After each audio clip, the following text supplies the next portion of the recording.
भाई एक अभिनय में उसने देखा, वो कौन रोल होता है खलनायक का, हाँ विलियन, एक में दुष्टता का रोल करता है और एक में सज्जनता का रोल करता है। तो जब दुष्टता का रोल करते दिखाई देगा तो आपको ये लगेगा ये दुष्ट नहीं है, ये बहुत बढ़िया आदमी है यार, पर क्या यार अभिनय करता है, पूरा दुष्टता का, बड़ा आनंद आएगा ना।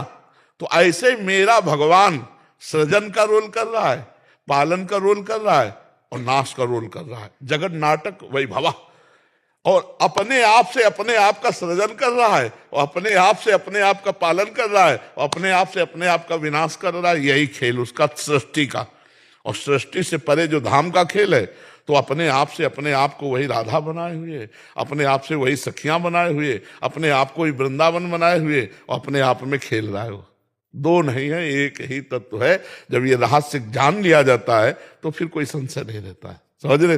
पर हमें बहुत अच्छा लगता है जब ऐसे नौजवान बच्चे प्रश्न करते हैं ना, धर्म संज्ञक अध्यात्म संज्ञक, तो अच्छा लगता है कि हमारी समाज सुधर रही है, हमारी समाज भगवान की तरफ चल रही।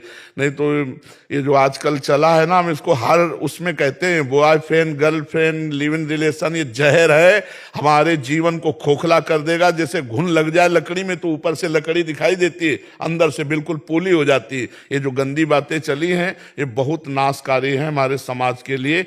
बहुत धर्म से चलना चाहिए, इस शरीर को ऐसे अपवित्र नहीं करना चाहिए, नहीं तो ना भगवान लायक रह जाता है ना गृहस्थी लायक रह जाता है, गृहस्थी लायक भी नहीं रह जाता।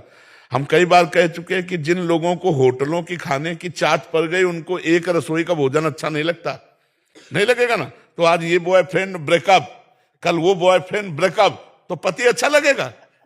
अभ्यास बना लिया तुमने गलत, तो तुम एक पतिव्रत रह नहीं सकती, तुम एक पत्नी व्रत नहीं रह सकते। अब बताओ, पत्नी उधर जा रही, तुम उधर जा रहे हो, क्या गृहस्थी रही, तब फिर ये जो गृहस्थी धर्म है ये नष्ट होता जा रहा है।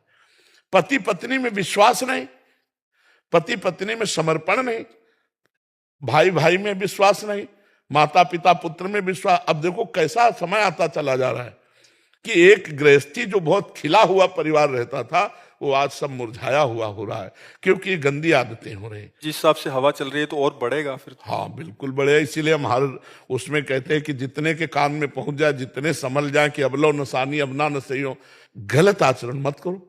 दोस्त 100 बना लो, दोस्त बनाने में क्या परेशानी। गलत आचरण करना कहता है क्या कि फ्रेंड का मतलब क्या होता है, जो गंदी बात से हटाकर अच्छी बात में चलावे, नहीं कुपथ निवार सुपंथ चलावा। लेकिन ये कौन सा है कि मतलब गंदे आचरण करते चले जाओ, जीवन बर्बाद करते चले जाओ। जब अपनी पत्नी मिले और फिर अपने दिल का दरवाजा खोल दो और प्यार करो, आजीवन प्यार करो, क्या परेशानी है। भगवान ने बनाया है धर्म, भगवान ने गृहस्थ धर्म बनाया, ये क्या पर।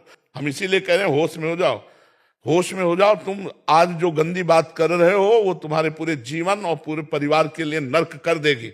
वो आदत है, आदत क्या करोगे जब आदत बना ली है कई पुरुषों से मिलने की, कई स्त्रियों से मिलने की, तो तुम आगे नहीं ठीक रह सको। ये बर्दाश्त नहीं हो सकता। आप बोलो ठीक है आप गलत हो, लेकिन क्या आप ये बर्दाश्त करोगे कि आपकी पत्नी किसी और के साथ हो। ठीक है वो गर्लफ्रेंड बॉयफ्रेंड खेलती रही, लेकिन क्या ब्याह के बाद ये बर्दाश्त होगा कि मेरा पति किसी और के साथ हो। तो पहले अगर पवित्र जीवन होता, पाणी ग्रहण होता, तो कितना बढ़िया मंगलमय होता। गुरुजी हम लोग के कॉलेज में जो बच्चे ये ऐसा स्वभाव बन गया है, जैसे हम लोग कॉलेज जाते हैं तो अब आपकी कृपा, हम में तो कुछ सामर्थ्य नहीं है, आपकी कृपा थे तो हम लोग को दोस्ती से अलग कर दिया गया हमको। और ये कहते हैं अरे ये तो बड़ा भगत बनता है, इसको हटाओ इसको हटाओ, इसको कॉलेज साथ। तो बढ़िया बच्चा, देखो तुम्हारा संबंध जोड़ दिया गया भगवान से। बुराई तो नहीं कर रहे, गाली तो नहीं दे रहे, कह रहे भगत मतलब भगवान से संबंध जोड़ दिया। ए बच्चा देख लेना जीवन कितना अच्छा होगा, कितना अच्छा जीवन होगा। बस भगवान का आश्रय लो, नाम जप करो, गंदे आचरण मत करो, लोगों को कहने दो, इनकी बातें ना सुनो। ऐसे भी मित्र है बाबा जो निकल जाए, ये भी उससे जिस स्थिति नहीं आप उनसे निकालना चाहते हो। हाँ बाबा हाँ, लेकिन जब तक बच्चा निकलना नहीं चाहेगा तो कोई नहीं निकाल सकता। आप निकलना चाह रहे हो इसलिए हमारी बात आपको समझ में आ रही है, और जो निकलना नहीं चाहते वो नहीं निकल पाएंगे। बच्चा ये अवस्था बहुत बावरी अवस्था होती है, इस अवस्था में सुधर जाए तो हमारा देश सुधर जाए। ये हम कई बार कहते हैं। इन्हीं बच्चों में जो पढ़ रहे हैं, कोई एमएलए बनेगा, कोई सांसद बनेगा, कोई डॉक्टर बनेगा, कोई संत बनेगा, कोई मास्टर। जब इनके चरित्रहीन हो जाएंगे तो चरित्रहीन पुरुष भारत का भविष्य नहीं हो सकता। हमारे यहाँ राम चरित्र गाया जाता है, चरित्र की महिमा है, और हमारा चरित्र बिगड़ रहा है नए बच्चों का। तो हमें माता पिता से, अपनी समाज से, उन बच्चों से हाथ जोड़कर प्रार्थना है, जिसको तुम खिलवाड़ समझ रहे हो, ये हमारे देश की शान बनेगा। आप ब्रह्मचर्य से रहो और जब ब्याह हो जाए तो खूब अपने धर्म के अनुसार चलो। अगर ब्याह में भी अगर मन ना हो तो भजन करे, डट के भजन करे। कितने शादी में भी बिल्कुल इच्छा नहीं हो जाती। हाँ, तो डट के भजन करे, अपने माता पिता के पास रहे और डट के भजन करे, उसमें कोई परेशानी नहीं। लड़कियों को तो रखने के लिए माता पिता तैयार नहीं होते हैं ना। नहीं, ऐसा नहीं है। जब अपनी निष्ठा पे आओगे तो कौन तो ये निष्ठा गलत तो नहीं है महाराज? नहीं, गलत नहीं है। अगर हम भगवान का वर्ण करते हैं तो गलत कैसे?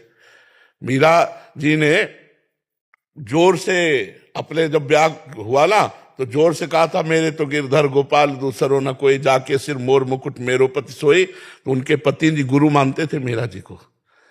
तो कितनी ऐसी गंगाबाई, यमुनाबाई, करमेठी बाई, करमती बाई, कितनी एक से महान महान भक्ता हुई हैं जो भगवान का भजन करके भगवान को प्राप्त हुई। और सबसे बढ़िया प्रमाण है, बहुत सी ब्रज गोपियों के ब्याह हो गए थे और बहुत सी गोप कुमारी कन्याएं थी, सबने श्री कृष्ण को पति रूप में वरण किया और परमहंसों के द्वारा बंदनी हुई, परमहंसों के द्वारा बंदनी हुई।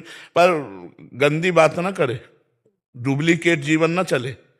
नहीं, अगर ब्याह ना करे तो फिर पक्का चले सही ढंग से, पक्की बात समझ लो ना। गृहस्थी लायक ना विरक्ति लायक तो मतलब क्या रह गया?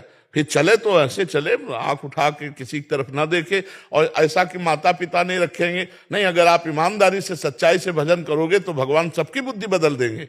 भगवान सबको आपके प्रति आदर भाव कर देंगे, सब आपको आदर भाव से देखने लगेंगे। इसलिए सब लोग नाम जप करो, अच्छे आचरण से चलो, पवित्र जीवन ही आनंदमय जीवन होता है।